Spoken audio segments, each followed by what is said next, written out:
ವೀಕ್ಷಕರೇ, ತಮಗೆಲ್ಲರಿಗೂ government schemes and job ಚಾನಲ್ನ ಮತ್ತೊಂದು ವಿಡಿಯೋಗೆ ಸ್ವಾಗತ. ವೀಕ್ಷಕರೇ, ತಾವಿಲ್ಲಿ ನೋಡುತ್ತಿರುವ ಹಾಗೆ ನಮ್ಮ ಕರ್ನಾಟಕ ಸರ್ಕಾರದ ವತಿಯಿಂದ PSI ಮತ್ತು ಪ್ಯಾರಾಮಿಲಿಟ್ರಿ ಫ್ರೀ ಕೋಚಿಂಗನ್ನು ಕರೆದಿದ್ದಾರೆ ಸಮಾಜ ಕಲ್ಯಾಣ ಇಲಾಖೆ ವತಿಯವರು. ಸೊ ಇದಕ್ಕೆ ಅಪ್ಲೈ ಮಾಡಲು ಕ್ವಾಲಿಫಿಕೇಷನ್ ಇರಬೇಕು, ಯಾವ ರೀತಿ ಅಪ್ಲೈ ಮಾಡಬೇಕು, ಏಜ್ ಲಿಮಿಟ್ ಏನಿರಬೇಕು ಅನ್ನೋದ್ರ ಬಗ್ಗೆ ಈ ವಿಡಿಯೋ ಒಂದರಲ್ಲಿ ಮಾಹಿತಿಯನ್ನು ಪಡೆಯೋಣ. ವೀಕ್ಷಕರೇ, ತಾವು ಇನ್ನೂವರೆಗೆ ನಮ್ಮ ಚಾನಲನ್ನು ಸಬ್ಸ್ಕ್ರೈಬ್ ಮಾಡಿಲ್ಲ ಅಂದರೆ ಪ್ಲೀಸ್ ಬೇಗನೆ ಸಬ್ಸ್ಕ್ರೈಬ್ ಮಾಡಿಕೊಳ್ಳಿ.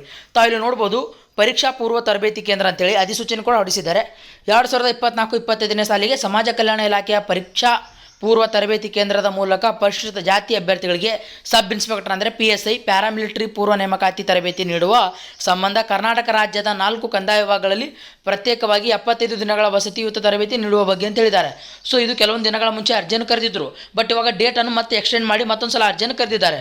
ಸೊ ಯಾರು ಎಲಿಜಿಬಲ್ ಇದ್ದೀರಿ ಅವರು ಬೇಗನೆ ಅಪ್ಲೈ ಮಾಡ್ಬೋದು. ವೀಕ್ಷಕರೇ, 2024-25ನೇ ಸಾಲಿಗೆ ಸಮಾಜ ಕಲ್ಯಾಣ ಇಲಾಖೆಯ ಪರೀಕ್ಷಾ ಪೂರ್ವ ತರಬೇತಿ ಕೇಂದ್ರದ ಮೂಲಕ ಪರಿಶಿಷ್ಟ ಜಾತಿ ಅಭ್ಯರ್ಥಿಗಳಿಗೆ ವಸತಿಯುತ ಸಬ್ ಇನ್ಸ್ಪೆಕ್ಟರ್ ಅಂದರೆ PSI ಅಥವಾ ಪ್ಯಾರಾಮಿಲಿಟರಿ ಪೂರ್ವ ನೇಮಕಾತಿ ತರಬೇತಿ ನೀಡಲು ಉದ್ದೇಶಿಸಲಾಗಿದೆ. ವಸತಿಯುತ ಅಂದರೆ ಊಟ ವಸತಿ ಕೂಡ ಅವ್ರದ್ದೇ ಇದ್ದಿರುತ್ತೆ. ಸಬ್ ಇನ್ಸ್ಪೆಕ್ಟರ್ PSI ಮತ್ತು ಪ್ಯಾರಾಮಿಲಿಟರಿ ಪೂರ್ವ ನೇಮಕಾತಿ ತರಬೇತಿ ಅವಧಿ, ಶೈಕ್ಷಣಿಕ ವಿದ್ಯಾರ್ಥಿ ಅರ್ಜಿ ಸಲ್ಲಿಸಬೇಕಾದ ವೆಬ್ಸೈಟ್ ವಿಳಾಸ ಮತ್ತು ಅರ್ಜಿ ಸಲ್ಲಿಸಲು ಕೊನೆಯ ದಿನಾಂಕ ಈ ವಿವರಗಳಂತಿವೆ ಅಂತ ಹೇಳಿದ್ದಾರೆ. ಸೊ ಕ್ರಮ ಸಂಖ್ಯೆ 1 ನೋಡ್ಬೋದು, ಸಬ್ ಇನ್ಸ್ಪೆಕ್ಟರ್ PSI ಪ್ಯಾರಾಮಿಲಿಟರಿ ಪೂರ್ವ ತರಬೇತಿ ನೇಮಕಾತಿ ಅಂದರೆ ಪ್ಯಾರಾಮಿಲಿಟರಿ PSI ತರಬೇತಿ ನೀಡ್ತಾರೆ. ಸೊ ವಿವರ ನೋಡ್ಕೊಳ್ಳಿ. ಪರಿಶಿಷ್ಟ ಜಾತಿ ಅಭ್ಯರ್ಥಿಗಳಿಗೆ ವಸತಿಯುತ ಸಬ್ ಇನ್ಸ್ಪೆಕ್ಟರ್ PSI ಪ್ಯಾರಾಮಿಲಿಟರಿ ಪೂರ್ವ ನೇಮಕಾತಿ ತರಬೇತಿ ನೀಡುವ ಸಂಬಂಧ ಕರ್ನಾಟಕ ರಾಜ್ಯದ 4 ಕಂದಾಯ ವಿಭಾಗಗಳಲ್ಲಿ ಪ್ರತ್ಯೇಕವಾಗಿ 75 ದಿನಗಳ ವಸತಿಯುತ ತರಬೇತಿ ನೀಡಲಾಗುವುದು. ವಯಸ್ಸು ಬಂದುಬಿಟ್ಟು ಕನಿಷ್ಠ 21 ವರ್ಷ, ಗರಿಷ್ಠ 32 ವರ್ಷ. ಸೇವಾನಿರತರಾಗಿರುವ ಅಭ್ಯರ್ಥಿಗಳಿಗೆ ಗರಿಷ್ಠ 40 ವರ್ಷ ವಯೋಮಿತಿ ಇದ್ದಿರುತ್ತೆ. ಸೊ ವಿದ್ಯಾರ್ಥಿ ನೋಡ್ಕೊಳ್ಳಿ, ಅರ್ಜಿ ಸಲ್ಲಿಸಲು ನಿಗದಿಪಡಿಸಿದ ಕೊನೆಯ ದಿನಾಂಕದೊಳಗೆ UGCಯಿಂದ ಮಾನ್ಯತೆ ಪಡೆದ ಅಂಗೀಕೃತ ವಿಶ್ವವಿದ್ಯಾಲಯದಲ್ಲಿ ಪದವಿ ಅಥವಾ ಡಿಗ್ರಿ, ಅದಂದರೆ ಡಿಗ್ರಿ ಅಥವಾ ತತ್ಸಮಾನ PUC ನಂತರದ ಪದವಿಗೆ ಸಮಾನವಾದ ಯಾವುದೇ ವಿದ್ಯಾರ್ಥಿಯನ್ನು ಮತ್ತು ಶಿಕ್ಷಣ ಪಾಸ್ ಮಾಡಿರ್ಬೇಕಂತ ಹೇಳಿದ್ದಾರೆ. ಸೇವಾನಿರತ ಅಭ್ಯರ್ಥಿಗಳಿಗೆ ಅನುಭವ ಏನಿದ್ದಿರಬೇಕಂದ್ರೆ ಪೊಲೀಸ್ ಇಲಾಖೆಯ ಯಾವುದೇ ವೃಂದದಲ್ಲಿ ಕನಿಷ್ಠ 5 ವರ್ಷ ಸೇವೆ ಸಲ್ಲಿಸಿರ್ಬೇಕಂತ ಹೇಳಿದ್ದಾರೆ. ಸೊ 5ನೇದಾಗಿ ಅಭ್ಯರ್ಥಿಯ ಸಾಮಾನ್ಯ ಅರ್ಹತೆ, ಕರ್ನಾಟಕ ರಾಜ್ಯದ ನಿವಾಸಿಯಾಗಿರಬೇಕು. ಅರ್ಜಿ ಸಲ್ಲಿಸಲು ಕೊನೆಯ ದಿನಾಂಕದೊಳಗೆ ನಿಗದಿತ ನಮೂನೆಯಲ್ಲಿ ಜಾತಿ ಮತ್ತು ಆದಾಯ ಪ್ರಮಾಣ ಪತ್ರ ಪಡೆದಿರಬೇಕು. ಅರ್ಜಿ ಸಲ್ಲಿಸಲು ನಿಗದಿಪಡಿಸಿದ ಕೊನೆಯ ದಿನಾಂಕದೊಳಗೆ ಪದವಿಯಲ್ಲಿ ಉತ್ತೀರ್ಣರಾಗಿರ್ಬೇಕಂತ ಹೇಳಿದ್ದಾರೆ. ವಿದ್ಯಾರ್ಥಿ ಎತ್ತರ ನೋಡ್ಕೊಳ್ಳಿ, ಪುರುಷರಿಗೆ ಕನಿಷ್ಠ 168 ಸೆಂಟಿಮೀಟರ್, ಮಹಿಳೆಯರಿಗೆ ಕನಿಷ್ಠ 157 ಸೆಂಟಿಮೀಟರ್ ಎತ್ತರ ಇರಬೇಕು. ತೂಕ, ಪುರುಷರಿಗೆ ಕನಿಷ್ಠ 50 kg, ಮಹಿಳೆಯರಿಗೆ ಕನಿಷ್ಠ 45 kg ತೂಕ ಹೊಂದಿರಬೇಕು. ಎದೆ ಪುರುಷರಿಗೆ ಮಾತ್ರ ಕನಿಷ್ಠ 76 ಸೆಂಟಿಮೀಟರ್ ಇರಬೇಕು. ಆಯ್ಕೆ ವಿಧಾನ, ಪದವಿಯಲ್ಲಿ ಪಡೆದಿರುವ ಅಂಕಗಳ ಆಧಾರದ ಮೇಲೆ ಆಯ್ಕೆ ಮಾಡಲಾಗುವಂತ ಹೇಳಿದ್ದಾರೆ. ಸೊ ತಮಗೆ ಯಾವುದೇ ರೀತಿಯಾದಂಥ ಫ್ರೀ ಕೋಚಿಂಗ್ಗೆ ಎಕ್ಸಾಮ್ ಇರೋದಿಲ್ಲ. ಸೊ ಡೈರೆಕ್ಟಾಗಿ ತಾವು ಡಿಗ್ರಿಯಲ್ಲಿ ಪಡೆದಿರುವಂಥ ಮಾರ್ಕ್ಸ್ಗಳ ಮೇಲೆ, ಗ್ರೇಡ್ಗಳ ಮೇಲೆ ತಮಗೆ ಡೈರೆಕ್ಟಾಗಿ ಸೆಲೆಕ್ಷನನ್ನು ಮಾಡ್ಕೋತಾರೆ. ಸೊ ಅರ್ಜಿ ಸಲ್ಲಿಸುವ ವೆಬ್ಸೈಟ್ ಲಿಂಕ್ ಕೂಡ ಕೊಟ್ಟಿದ್ದಾರೆ. ಸೊ ನಾನು ಅದು ಡಿಸ್ಕ್ರಿಪ್ಷನಲ್ಲಿ ಕೊಟ್ಟಿರ್ತೀನಿ. ಯಾವ ರೀತಿ ಅರ್ಜಿಯನ್ನು ಸಲ್ಲಿಸಬೇಕು ಅನ್ನೋದ್ರ ಕೂಡ ಈ ವಿಡಿಯೋದಲ್ಲಿ ಮಾಹಿತಿಯನ್ನು ಕೊಡ್ತಾ ಹೋಗ್ತೀನಿ. ತಪ್ಪದ ವಿಡಿಯೋನ ಕೊನೆ ತನಕ ನೋಡಿ.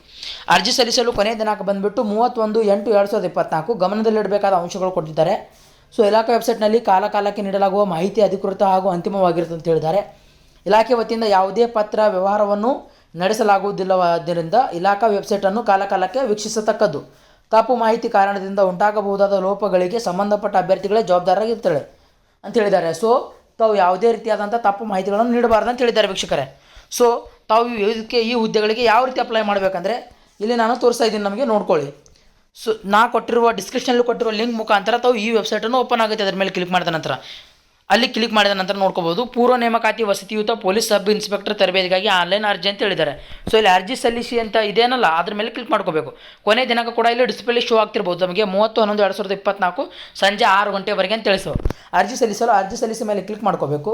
ಕ್ಲಿಕ್ ಮಾಡಿದ ನಂತರ ಈ ರೀತಿ ವೆಬ್ಸೈಟ್ ಓಪನ್ ಆಗುತ್ತೆ. ವೆಬ್ಸೈಟ್ ಓಪನ್ ಆದ ನಂತರ ಇಲ್ಲಿ ಆಧಾರ್ ದೃಢೀಕರಣ ಕೇಳಿದ್ದಾರಲ್ಲ, ಸೊ ತಮ್ಮ ಆಧಾರ್ ಸಂಖ್ಯೆಯನ್ನು ನಮೂದಿಸಬೇಕು, ತಮ್ಮ ಆಧಾರ್ನಲ್ಲಿರುವಂಥ ಹೆಸರನ್ನು ಕೂಡ ನಮೂದಿಸಬೇಕು. ಅದೇ ರೀತಿ ಕ್ಯಾಪ್ಚಾವನ್ನು ಫಿಲ್ ಮಾಡಿ ಇಲ್ಲಿ ಆಲ್ರೆಡಿ ಟಿಕ್ ಆಗಿದೆ, ಪ್ರೊಸೀಡ್ ಮಾಡಿ ಕ್ಲಿಕ್ ಮಾಡಿದ ನಂತರ ತಮ್ಮ ID ಜನರೇಟ್ ಆಗುತ್ತೆ.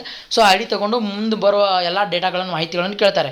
ತಮ್ಮ ಕಾಸ್ಟ್ ಸರ್ಟಿಫಿಕೇಟ್ ಆಗಿರ್ಬೋದು, ಇನ್ಕಮ್ ಸರ್ಟಿಫಿಕೇಟ್ ಆಗಿರ್ಬೋದು, ತಾವು SLC marks, PUC marks card, degree marks card ಕೂಡ ಕೇಳ್ತಾರೆ. ಸೊ ಅದೆಲ್ಲ ಫಿಲಪ್ ಮಾಡಿಕೊಂಡು ಅಪ್ಲೋಡ್ ಮಾಡಿ ಮತ್ತು ತಮ್ಮ ಫೋಟೋ ಸಿಗ್ನೇಚರನ್ನು ಅಪ್ಲೋಡ್ ಮಾಡಿ ತಾವು ಅರ್ಜಿಯನ್ನು ಸಲ್ಲಿಸಬೇಕು. ವೀಕ್ಷಕರೇ, ಸೊ ವಿಡಿಯೋ ಚೆನ್ನಾಗಿಸಿದ್ರೆ ವಿಡಿಯೋಗೊಂದು ಲೈಕ್ ಮಾಡಿ. ಅದೇ ರೀತಿ ನಾನು ಡಿಸ್ಕ್ರಿಪ್ಷನಲ್ಲಿ ನನ್ನ ವಾಟ್ಸಪ್ ಚಾನಲ್ ಲಿಂಕ್ ಮತ್ತು ಟೆಲಿಗ್ರಾಮ್ ಚಾನಲ್ ಲಿಂಕ್ ಕೂಡ ಕೊಟ್ಟಿರ್ತೀನಿ. ತಮಗೆ ಇನ್ನುಳಿದ ಹೆಚ್ಚಿನ ಮಾಹಿತಿ ಬೇಕಾದರೆ ನಮ್ಮ ಚಾನಲನ್ನು ಜಾಯಿನ್ ಮಾಡ್ಕೋಬೋದು. ವಿಡಿಯೋ ಚೆನ್ನಾಗಿಸಿದ್ರೆ ವಿಡಿಯೋಗೊಂದು ಲೈಕ್ ಮಾಡಿ ಮತ್ತು ತಮ್ಮೆಲ್ಲ ಸ್ನೇಹಿತರಿಗೂ ಕೂಡ ಈ ವಿಡಿಯೋವನ್ನು ಫಾರ್ವರ್ಡ್ ಮಾಡ್ಕೊಳ್ಳಿ. ವೀಕ್ಷಕರೇ, ಶೇರ್ ಮಾಡ್ಕೊಳ್ಳಿ. ವಿಡಿಯೋನು ಕೊನೆ ತನಕ ನೋಡಿದ್ದಕ್ಕಾಗಿ ಧನ್ಯವಾದಗಳು.